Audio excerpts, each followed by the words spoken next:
तो कोरोना की महामारी से वैसे तो हर किसी को खतरा है, लेकिन थैलीसीमिया के मरीजों को कोरोना से सबसे ज़्यादा खतरा है। डॉक्टरों के मुताबिक थैलीसीमिया के मरीजों को संक्रमण का खतरा आम लोगों के मुकाबले बेहद ज़्यादा है। थैलीसीमिया की बीमारी में शरीर में खून की मात्रा कम हो जाती है और मरीज को 15 से 20 दिन के भीतर खून चढ़ाना पड़ता है। लॉकडाउन की वजह से थैलीसीमिया के मरीजों को खून भी नहीं मिल पा रहा। वहीं भारत में थैलीसीमिया के करीब 1.5 लाख मरीज हैं। डॉक्टरों में थैलीसीमिया के मरीजों पर को घर पर ही रहने की सलाह दी गई है। वहीं कोरोना और थैलीसीमिया की इस खतरनाक कनेक्शन को समझने के लिए नेशनल थैलीसीमिया वेलफेयर सोसाइटी के general secretary doctor JS Arora से हमारे संवाददाता कुलदीप शर्मा ने खास बातचीत की है।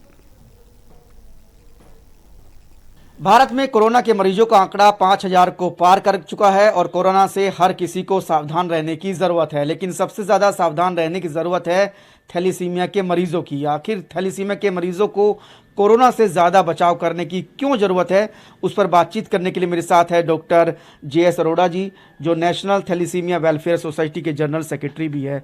डॉक्टर साहब, ये बताइए कि थैलीसीमिया और कोरोना का जो कनेक्शन है, ये इतना खतरनाक कनेक्शन कैसे है? देखो, ऐसा है कि कोरोना तो हर के लिए घातक है और ख़ास तौर से जो हम कहते हैं 60 साल से बड़े हैं, जिनको एस्थमा प्रॉब्लम है, डायबिटीज़ है। लेकिन थैलेसीमिया मरीजों के लिए ज़्यादा घातक है। वो इसलिए कि थैलेसीमिया मरीजों को हर 15-20 दिन में खून चढ़ता है, उनमें अनीमिया रहता है। और आजकल क्योंकि खून की कमी है, ब्लड बैंक में ब्लड नहीं पूरा आ रहा, ब्लड डोनेशन कैंप ऑर्गेनाइज नहीं हो रहे हैं, और जो अगर ब्लड डोनर हैं वो हॉस्पिटल में जाके ब्लड डोनेट करने से कतराते हैं, कहीं उनको कोरोना ना हो जाए।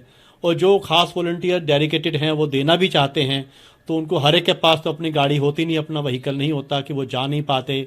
और अगर वो भी होता है, कोशिश कर लेते हैं, हम कई बार ट्रांसपोर्ट देते हैं तो ई-पास में दिक्कत आती है। तो इतनी सुविधाओं के अंदर एक स्वैच्छिक रक्तदानी कितनी हिम्मत करेगा ब्लड डोनेट करने की। तो इसलिए पूरा ब्लड नहीं होने के कारण तो इनको जब पूरा ब्लड नहीं मिलता, खून की कमी आ जाती है, हीमोग्लोबिन कम हो जाता है और वैसे भी इनके अंदर इन्फेक्शन का चांस ज़्यादा होता है। और जब एनीमिया होगा तो इन्फेक्शन और बढ़ जाता है। इसके अलावा क्या होता है कि इनके अंदर आयरन बढ़ा होता है। आयरन बढ़ने से हार्ट और लिवर और एंडोक्राइन ग्लैंड्स ये ऑलरेडी अफेक्टेड होते हैं, तो जिससे अगर मान लो कोरोना वायरस हो गया तो और ज़्यादा खतरा होता है। एक कुछ केस ऐसे होते हैं जिसमें कि तिल्ली का ऑपरेशन हो चुका होता है। तिल्ली के ऑपरेशन में तो वैसे भी इन्फेक्शन का चांस और ज़्यादा होता है। अगर तिल्ली के ऑपरेशन वाले को कोरोना हो गया तो उसको तो निमोनिया, सिंपल निमोनिया हो जाए तो खतरनाक हो जाता है, और अगर कोरोना हो गया जिससे कि निमोनिया का बहुत घातक होता है तो उसकी तो जान को खतरा हो ही जाएगा। तो भारतवर्ष में करीब 1.5 लाख ऐसे लोग हैं जो कि निरंतर रक्त संचारण पर निर्भर हैं। और दिल्ली के अंदर करीब, दिल्ली NCR की बात करें, 2-2.5 हज़ार से ज़्यादा मरीज हैं। तो हमने पिछले कुछ दिनों देखा है कि खून कितनी कमी हो गई। जो उनका हम 10 से 12 ग्राम तक रखते थे, अब बच्चों का 6-7 ग्राम 8 ग्राम हो गया है। इसके अलावा एक समस्या और आ रही है, वो ये है कि जो दवाइयाँ हैं, इसके लिए एक विशेष दवाई होती है लोहा निकालने की।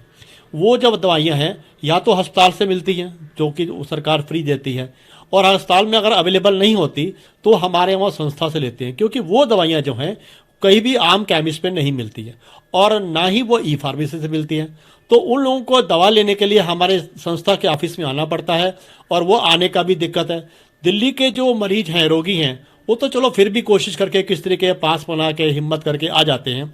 दिल्ली के बाहर के लोगों के हमारे पास बहुत कॉल आ रहे हैं जिनको दवा नहीं मिल पा रही है और लोगों के आयरन बढ़ रहे हैं। आयरन लेवल बढ़ने से उनके अंदर और जो है जिगर और हार्ट की समस्या आ रही है। दूसरी सवाल, आप कह रहे हैं कि जो ब्लड डोनेट करने वाले लोग हैं उनकी संख्या कम हो गई है। शायद इसकी वजह यह है कि उनको ये डर है कि कहीं ब्लड डोनेट करने से हमको कोरोना ना हो जाए। इसके ऊपर थोड़ा सा क्लियर कर दीजिए, क्या ऐसा हो सकता है ब्लड डोनेट करने से किसी को कोरोना हो सकता है? ब्लड डोनेट करने से कोरोना बिल्कुल नहीं हो सकता। हालांकि ये खतरा जरूर हो सकता है कि अगर किसी को विंडो पीरियड में ब्लड डोनेट हो जाता है, कहीं इन्फेक्शन ना हो जाए, लेकिन उसको आप छोड़ दीजिए। और दूसरी बात ये है कि जो ब्लड डोनेट करते हैं वो ब्लड बैंक में करते हैं, वो कोरोना वार्ड से बहुत दूर होते हैं, तो इसलिए कोई खतरा नहीं। अगर वो हॉस्पिटल जाते हैं, ब्लड बैंक अलग है, और ब्लड बैंक में सामान्यतः भी बहुत सावधानी बरती जाती है, और आजकल तो एक्स्ट्रा सावधानी बरतें। तो इसलिए ब्लड डोनर से मेरी रिक्वेस्ट है, वो बिल्कुल ना डरे और आगे आके ब्लड डोनेट करें, ताकि इन बच्चों की जो जिंदगी है वो आप पे डिपेंडेंट है।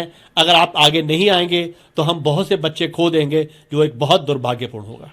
तो बिल्कुल जो थैलीसीमिया के मरीज है उनको बाकी लोगों के मुकाबले में कोरोना से ज़्यादा सावधान रहने की ज़रूरत है और डॉक्टर साफ तौर से यही सलाह दे रहे हैं कि थैलीसीमिया के मरीज जितना हो सके घर से बाहर ना निकले। कैमरामैन हरीश के साथ कुलदीप शर्मा, टोटल न्यूज़, दिल्ली।